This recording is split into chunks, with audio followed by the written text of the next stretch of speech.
Lauren from TastyPC.tv, and today we're taking a look at how two GTX 970s perform in SLI. And for this, rather than running kind of a load of benchmarks and doing one test per benchmark like I usually would, instead I thought it'd probably work better if I focused on less benchmarks, but for the benchmarks that I did run, I ran the cards at 1080p, 2560x1440 and 4K, and at those three resolutions at the card's stock clock, but also the highest stable overclock. So the two GTX 970s that I'm using for this are two of Asus's Strix OC Edition 4GB cards. As I'm currently in the middle of working on a review of the 970 and 980 and was lucky enough to get two of their 970s, and given that in the review the 980 is really going to be kind of like my main focus point, I thought it would just be kind of better if I split off the 970 SLI Performance.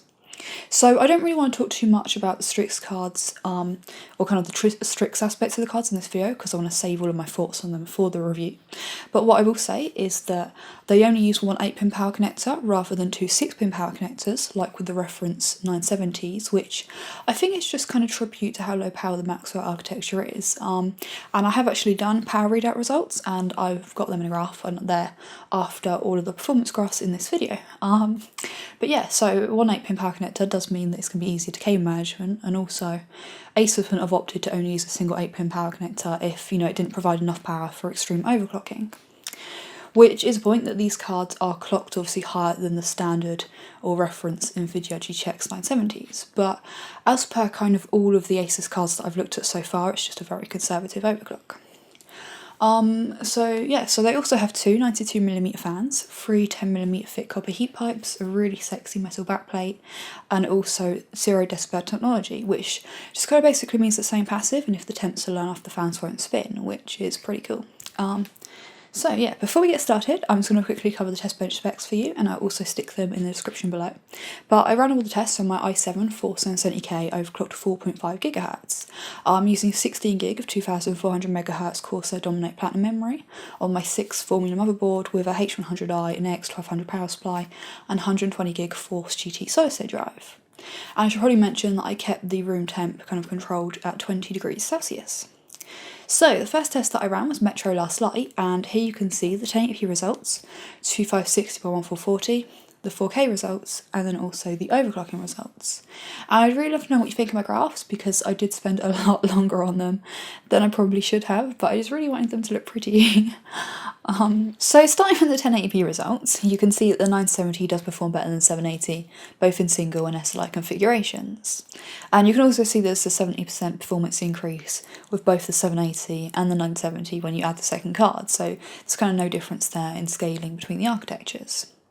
With 2560x1440 and 4K, you can see once again the 970 does perform better than the 780.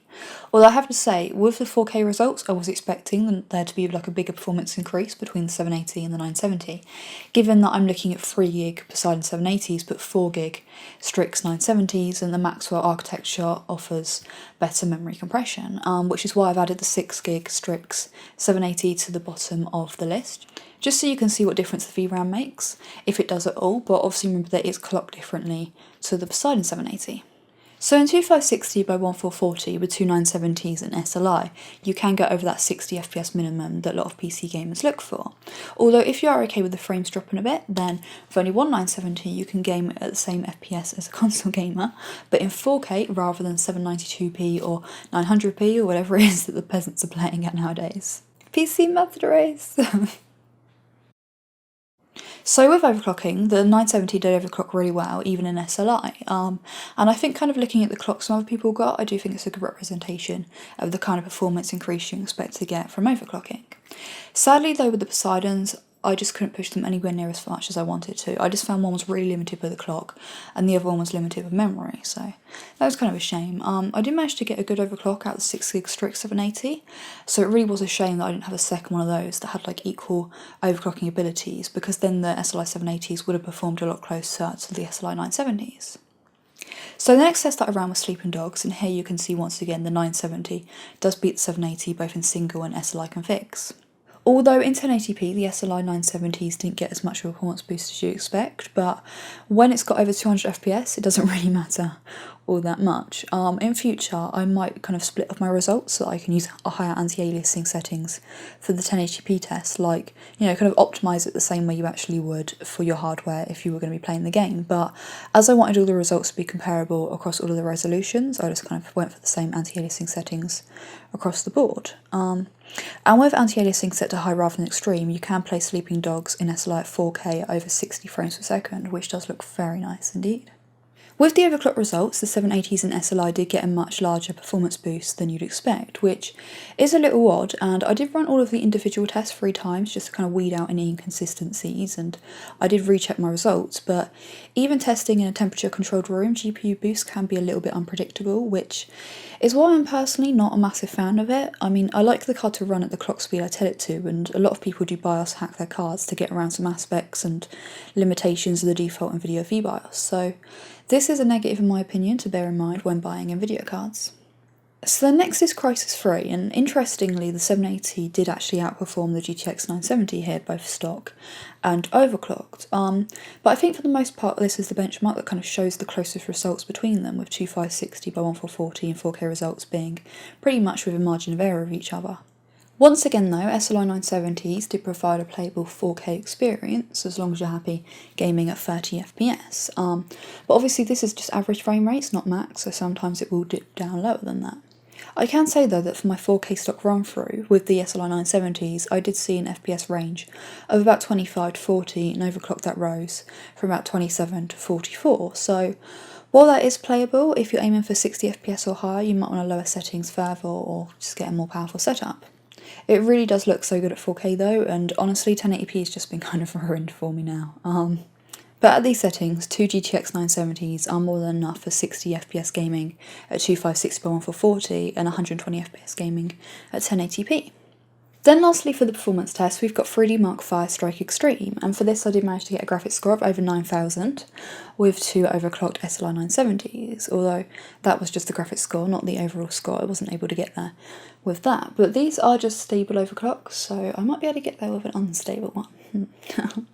But anyway, in this test, the newer Maxwell 970s did show a significant improvement over the 780s, especially in SLI, which is very impressive given the launch price of these cards. And then finally I just wanted to finish on some power readout results, just using one of those little kind of cheapy power meters you get from Maplin. So these are only a rough indication, but I took them while playing Crysis 3 at 4K because I wanted it to be kind of more of a real world performance test rather than, you know, how much it's going to use while stress testing.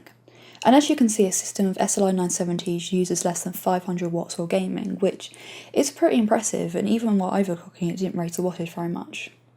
Now obviously this isn't a system running at 100% load, so you definitely wouldn't want to get a 500 watt power supply for a system like this. I do think though that like a 750 watt or maybe even a premium 650 watt power supply would probably do it for you though, and the money you save on not getting something like an 800 watt power supply you could spend on getting a higher efficiency or better quality PSU. So I should probably mention that when the GTX 780 first came out, it launched at over £500, whereas the 970 is launched at under £300, which I think given how well the 970 performed, I'm really excited to see what Nvidia end up doing for their next top tier big GPU, because given the power readout results, it's obvious that we're going to see 980 Ti or Titan 2 or something along those lines.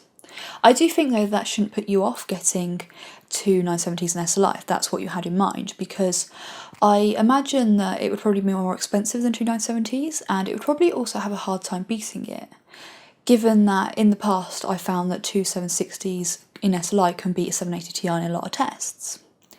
If you were planning on only going for like a single GPU setup though, I would be a little bit apprehensive at the idea of just getting a 970, given that I just hate the idea of the new card that I just bought, which is sat, only second in the Maxwell lineup, so quickly drops to third or fourth place. But that's just when you buy the second 970.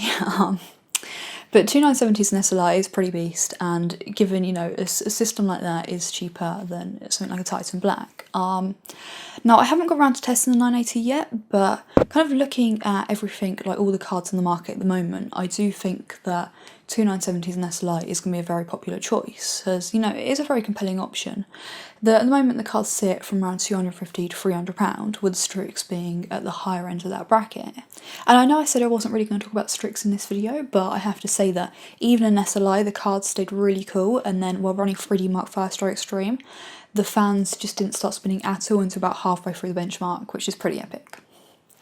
Now when it comes to 4K gaming, Nvidia do say they recommend a minimum of two 970s in SLI, and I'd agree with that. I think that while they will do it, and while it will look fantastic, it's just kind of the minimum performance you'd expect to have kind of a good experience, because, you know, you have to make compromises either on the frame rate or the settings.